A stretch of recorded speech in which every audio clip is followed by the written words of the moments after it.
पिछले दिन हुई कार ब्लास्ट मामले में आपको बता दूं, दुर्ग पुलिस ने बड़ा खुलासा किया है। मशीन जो वहाँ पर मिली थी, बैटरी के कुछ पार्ट्स मिले थे, तो उससे ये भी समझ में आ गया था कि ये दिक्कत पर्सनल मैटर है कोई चीज़ करके। तो हम पर्सनल मैटर पे जब गए तो हमको सक्सेस मिल गई। विरोधी था जिसका उसको डाउट था कि मेरी पत्नी के साथ उसका संबंध है, थोड़ा सा धमकाने के चक्कर में उसके कार के कांच में उस बम को लगा दिया उसने। रिमोट संचालित जो कार होते हैं, टॉयस होते हैं, उसका वो चीज़ लेकर के उसने उसका उपयोग किया और उसको ब्लास्ट कर दिया। तत्काल पुलिस ने संवेदनशीलता दिखाते हुए पूरे मामले को एफएसएल टीम तत्काल बुलाई और ब्लास्ट किस तरह का है, किस नेचर का है, कौन सा एक्सप्लोजिव यूज हो सकता है, उस पर तत्काल जांच रिपोर्ट ली और विद इन 1-2 घंटे में हमको ये स्पष्ट हुआ कि नॉर्मल पटाखों का जो बारूद होता है वो यूज हुआ है।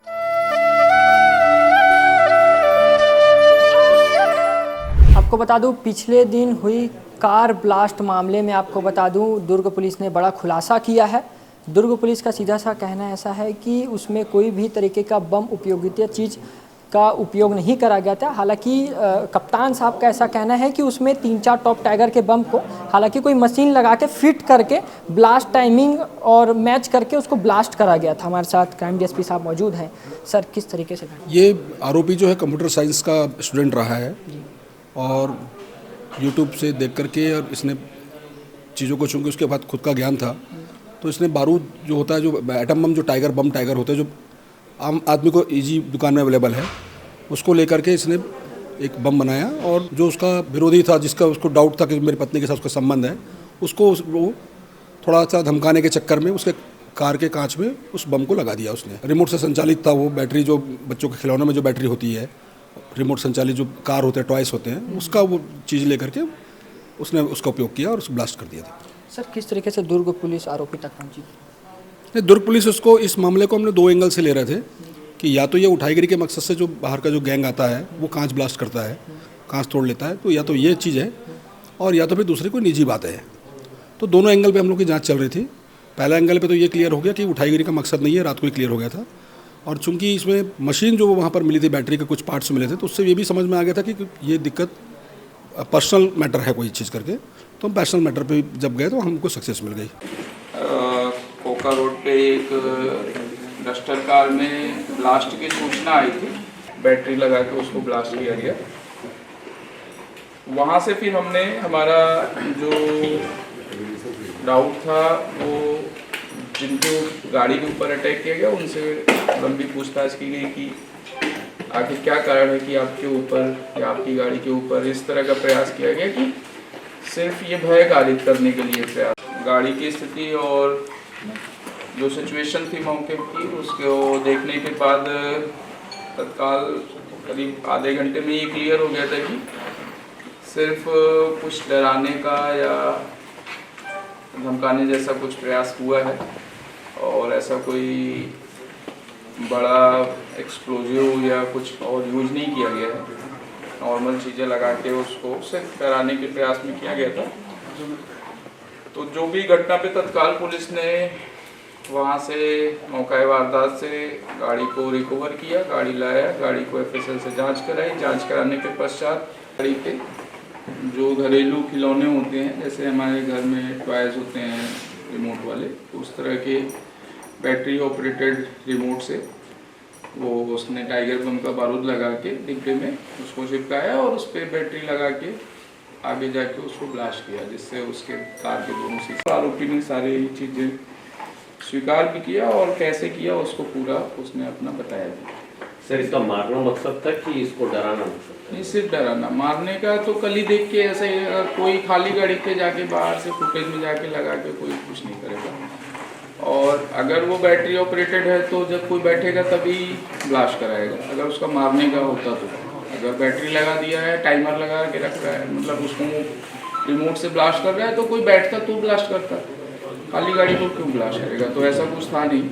एक संदेह जरूर होता कि कोई ऐसा एक ग्रुप रहता है ईरानी ग्रुप जो कांच तोड़ता है ब्लास्ट से, छोटे छोटे ब्लास्ट से, और उठाईगिरी करता है। तो एक उस पर संदेह जरूर था हम लोगों का कि हो सकता है वो भी एक कोई ग्रुप हो जिसने उठाईगिरी का प्रयास किया हो। बट उठाईगिरी कुछ हुई नहीं, तो उस पर हम लोगों ने मतलब इतना एंगल खंगालना शुरू किया था, बट उस पर हम ज़्यादा आगे बढ़े नहीं। सर आरोपी का नाम और ये सर ये जो ब्लास्ट हुआ है, क्या ये मतलब कैसे प्रोग्रेसिव समझा जा सके भिलाई में इस तरह की घटना की, नक्सल से ऐसा कुछ मतलब किस तरीके से उसने पूरे ब्लास्ट को सीखा? ये पहली बार ही देख, हम सब पहली बार सुनते हैं सब। ऐसा एकदम नहीं है, पता नहीं। जो पटाखे में बारूद होता है उसको अगर आप किसी कागज में बांध करके उसके साथ खेलो तोड़ने के लिए बस बैटरी से, जैसे आपके यहाँ गाड़ियाँ होती हैं, वो चलती है, टॉय कार होती हैं, वो रिमोट से चलती है, हाँ बैटरी लगाते हैं उसका, वो सेम वैसा ही फंक्शन है और कुछ नहीं है। तो उसने एकदम खिलौने जो बनते हैं उससे बेसिकली कंप्यूटर इंजीनियर है, तो उसको इलेक्ट्रॉनिक्स का और वो थोड़ा आइडिया है, तो उसको वो यूज किया उसने थ्रेट देने में। बाकी और ऐसा कोई नहीं है कि इस ब्लास्ट से कोई बहुत बड़ी क्षति हो सकती थी। ये नॉर्मल ब्लास्ट था और उस ब्लास्ट से इवन गाड़ी के शीशे जरूर फूटे हैं, बट ऐसा कोई बहुत बड़ा लॉस हो सकता हो ऐसा कुछ हो नहीं था।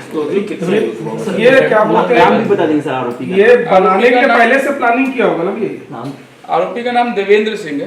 करीब शाम को 7 बजे के आसपास एक ब्लास्ट की खबर आई डस्टर कार में, और जिसके कारण शहर में अचानक एक सनसनी सी फैली और मीडिया और खबरों के माध्यम से तनावपूर्ण और माहौल ख़राब जैसी स्थिति भी शुरू हुई।